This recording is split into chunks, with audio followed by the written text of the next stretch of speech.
The budget session of the Indian Parliament is underway. President Draupadi Murmu's joint address to Parliament was scheduled to be telecast shortly. And of course, the economic survey, that is top of the agenda. The presentation of the union budget. These are just some of the highlights of what's expected to come ahead. A grand traditional march marked President Draupadi Murmu's reaching Parliament House from the President's house in the capital for the start of the budget session 2023. In the remarks to the media ahead of the session, India's Prime Minister Narendra Modi expressed confidence that the union budget for the year would meet hopes and aspirations of a new India. नमस्कार साथी। भारत का budget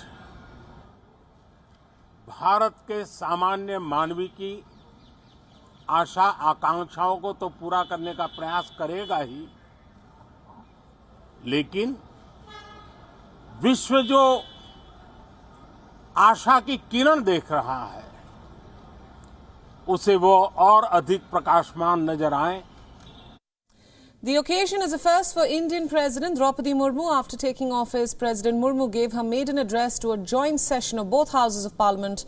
She presented the government's vision for the current year.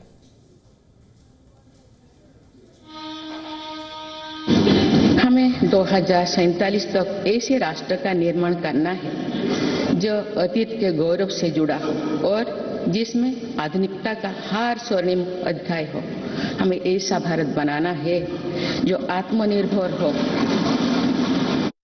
The Finance Minister has tabled the economic survey for 2022-23 that looks at the economy and industry growth figures for the last year and provides a detailed outlook for the fiscal year 2024. The full budget will be presented tomorrow. A stormy session of Parliament is expected. The first part will go on till the 14th of February. It will resume after a recess on the 12th of March and continue till the 6th of April. The priority will be seeking approval on the motion of thanks to the President's address and the finance bill. The government plans to bring 36 bills, including 4 related to the budgetary exercise.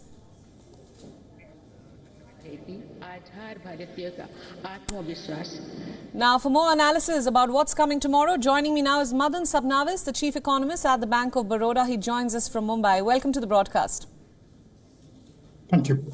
Right, my first question, the economic survey is essentially a report card on what's happened and also a projection on what we can expect tomorrow. What are you expecting from the budget? Perhaps a big, bold budget or something more predictable?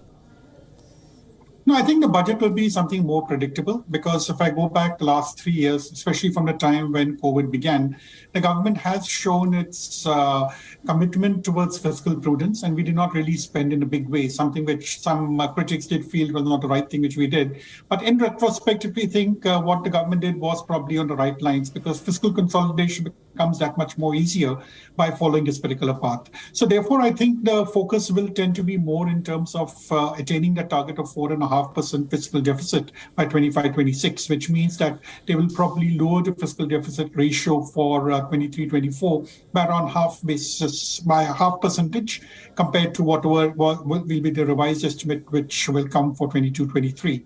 And within this particular constraint, the government will probably tinker around with certain kind of expenditures, knowing very well that as far as revenue is concerned, the kind of buoyancy we saw in tax collections in 22-23 will not be repeated, with the economy expected to slow down. Yeah, just talk about some of the words you mentioned, fiscal prudence. Now, as we understand, there is demand within India. While foreign demand has slowed down, a weaker rupee remains a concern. What are your expectations tomorrow?